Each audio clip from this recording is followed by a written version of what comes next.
Pensa só numa dívida de um clube de futebol.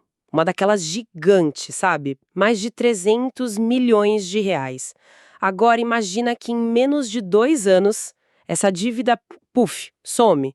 E o clube passa a projetar uma receita de 400 milhões. Parece roteiro de filme, mas foi exatamente o que aconteceu com o Sport Clube Bahia. E o mais impressionante pra mim não é nem só a velocidade. É. É a troca, né? Sai um problema crônico e entra um projeto de R$ 1 bilhão. A gente está falando de uma das reestruturações mais agressivas e bem planejadas que o futebol brasileiro já viu. É um caso de estudo acontecendo agora. Exato. E é por isso que hoje a gente vai mergulhar fundo na transformação do Bahia, desde que foi comprado pelo City Futebol Group, o conglomerado global que é dono do Manchester City. A gente recebeu material bem completo, artigos, os relatórios financeiros do clube de antes e depois e o parecer oficial que detalhou todo o acordo para os sócios. Nossa missão aqui é ir além dos números óbvios e entender a estratégia, as promessas e, claro, os pontos positivos e os riscos.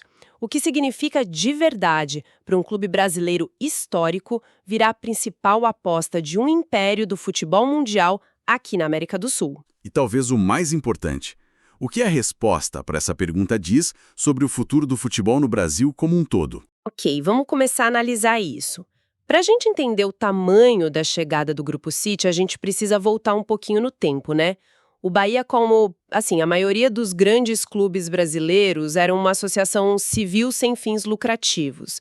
Aquele modelo que na teoria é super romântico, mas que na prática a gente sabe que muitas vezes acaba virando um ciclo de má gestão, muita política e, claro, dívidas. Os relatórios financeiros que a gente viu pintam esse quadro de forma muito, muito clara. No final de 2022, um pouco antes do acordo ser fechado, o passivo total da associação Sport Clube Bahia era de quase 350 milhões de reais. E não era uma questão de um ano ruim, sabe? Era um problema estrutural. O clube até gerava receita, mas uma fatia enorme e embora só para pagar juro de dívida. Era um ciclo vicioso mesmo, impedia qualquer crescimento real. E foi aí que o cenário jurídico aqui no Brasil mudou e abriu uma porta, certo? A famosa lei da SAF. De forma bem simples, ela permitiu que os clubes fizessem algo que antes era, impensável. Separar o futebol profissional, que é um negócio bilionário, da associação social, que é a parte da paixão, dos sócios, do legado, entende? Essa separação cria uma empresa nova, a SAF, com CNPJ próprio, que pode ser vendida, pode receber investimento e, o mais importante, ser gerida com uma mentalidade de empresa. Ou seja, tira a gestão do futebol daquela coisa de presidentes eleitos a cada 2, 3 anos e permite um plano de longo prazo. Exato. E abre a porta para investidor. Antes da SAF, se o investidor quisesse botar dinheiro num clube, ele não tinha segurança jurídica nenhuma. Com a SAF, ele pode comprar ações, ter um assento no conselho e saber que o investimento dele está protegido por regras de governança. Foi essa segurança que atraiu um jogador do tamanho do City Club. E é aqui que a coisa fica, realmente interessante. Os números do acordo. O Grupo City não chegou para brincar. O compromisso total foi de R$ 1 bilhão por 90% das ações da SAF do Bahia. Mas o que me chamou a atenção nos documentos não foi só o valor, foi a alocação desse dinheiro.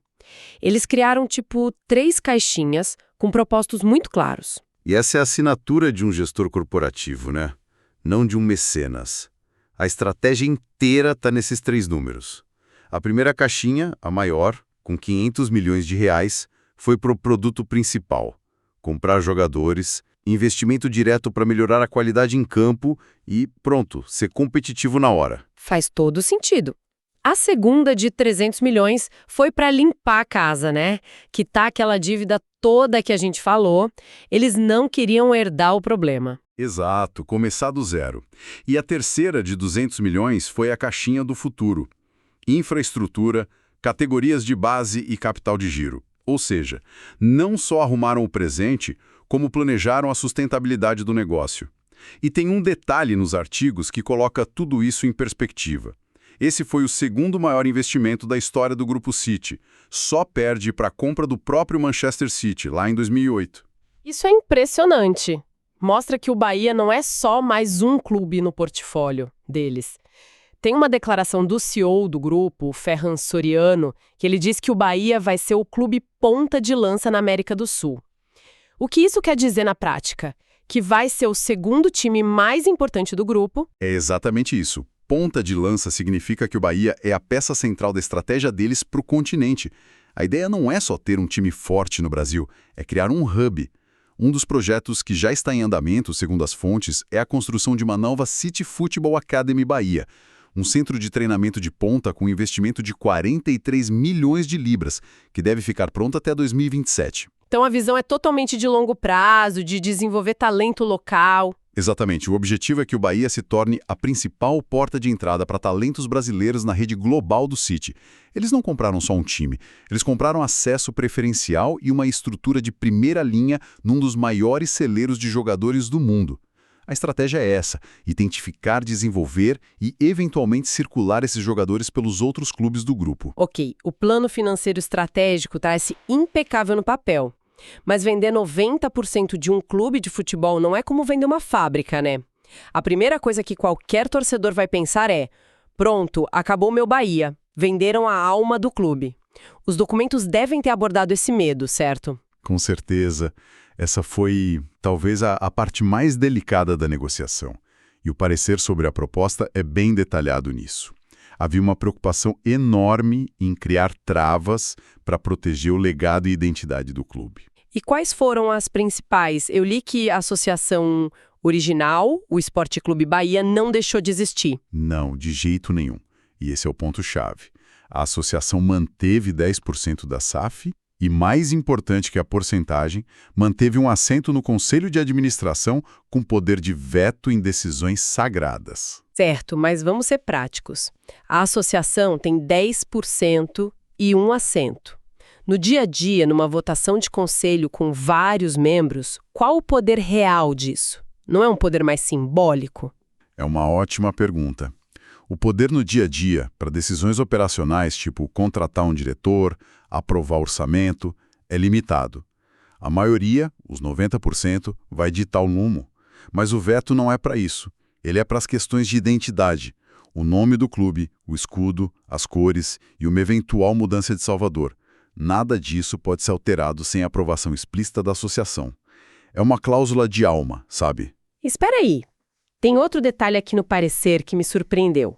A marca do Bahia não foi vendida, foi licenciada para a SAF por 90 anos. O que isso quer dizer, juridicamente? Que, se o Grupo City decidisse sair em 30 anos, eles não levariam a marca. De forma alguma. E essa foi outra negociação muito inteligente do Bahia. Significa que a propriedade intelectual, o escudo, o nome, os símbolos, continua pertencendo à associação de sócios. A SAF tem o direito de usar essa marca por 90 anos. Se o contrato for rompido, a marca volta intacta para a associação. Isso impede que a identidade do clube vire um ativo para ser vendido no futuro. O coração do clube continua, legalmente, com os torcedores. Isso é fascinante e parece que essa preocupação foi além do visual, né? Os documentos mencionam que o City se comprometeu a manter programas sociais que o Bahia já tinha. Sim, como dignidade aos ídolos e a camisa popular. E isso foi colocado no contrato como obrigação de continuar por um período de 3 a 5 anos. Mostra que eles pelo menos entenderam que não estavam comprando uma fábrica de parafusos, né?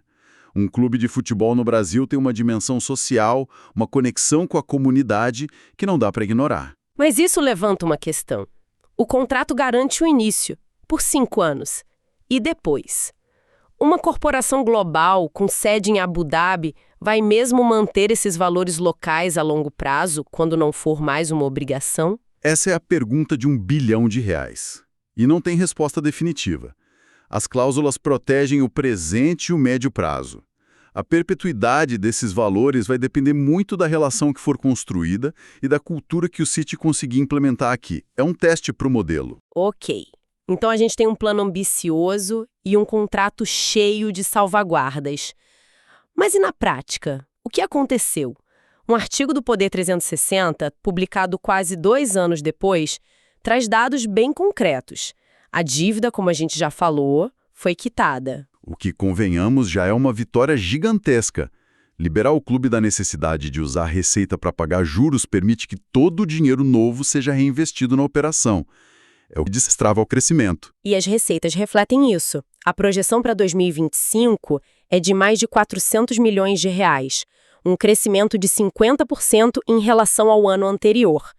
O próprio CEO da SAF do Bahia, o Raul Aguirre, disse que o projeto está mais ou menos 1 ano adiantado em relação ao plano original.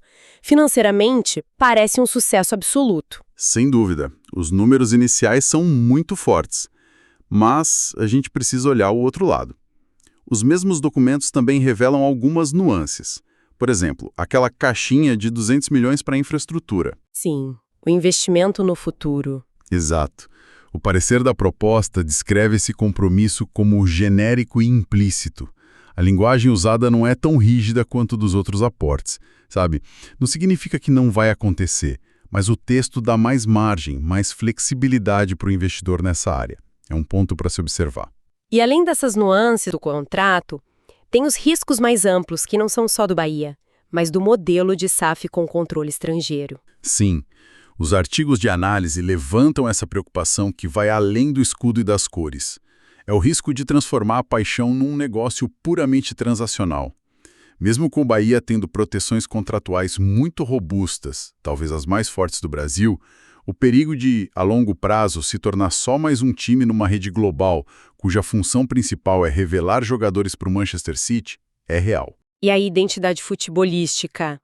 Existe proteção contra o Bahia virar um time B, recebendo jogadores que não deram certo na Europa ou, sei lá, testando táticas para o time principal? Essa é a área cinzenta. O contrato foca nos símbolos, na identidade visual e jurídica. A identidade futebolística, essa não está blindada. Pelo contrário, a estratégia declarada é integrar o Bahia à rede. O risco que você mencionou é o ponto central da preocupação dos críticos desse modelo. As decisões estratégicas sobre o futebol do Bahia agora serão tomadas pensando no que é melhor para o City Football Group como um todo. Então, para a gente amarrar as pontas, a gente começou com um clube histórico, afundado em dívidas, um problema crônico, a lei da SAF abriu uma porta e por ela entrou um gigante global com plano de R$1 bilhão, super bem estruturado. Antes, zerou dívidas, catapultou as receitas. Uma recuperação que, por meios próprios, levaria décadas, se fosse possível. Ao mesmo tempo, foi um acordo com salvaguardas muito fortes para proteger a identidade visual, o legado, até os projetos sociais. Mas que, como todo negócio desse tamanho, carrega riscos sobre o controle da identidade do futebol e o propósito final do clube dentro de uma rede global. Se a gente conectar isso a um contexto mais amplo, o Acordo Bahia-City é, hoje, o grande estudo de caso para o futuro do futebol brasileiro. As fontes que a gente analisou revelam uma troca muito clara. Em troca de estabilidade financeira e potencial competitivo, o clube cedeu 90% do seu controle operacional. O contrato tem vetos para proteger a casca, mas a direção estratégica, o recheio, agora é definida por um grupo internacional. É o eterno dilema entre a necessidade de modernizar para competir e o medo de perder a essência no processo. Exatamente. E isso nos deixa com uma reflexão final, algo para se pensar. A questão não é se o modelo funciona financeiramente. Os primeiros sinais dizem que sim. A verdadeira questão é, daqui a 10, 20 anos, este modelo vai ser visto como a salvação que profissionalizou o futebol brasileiro, permitindo que nossos clubes voltassem a competir globalmente? Ou será que vai ser lembrado como o momento em que clubes históricos, com toda a sua carga cultural, começaram a se transformar em franquias de uma liga global, perdendo sua autonomia? O caso do Bahia, para o bem ou para o mal, vai nos dar a resposta.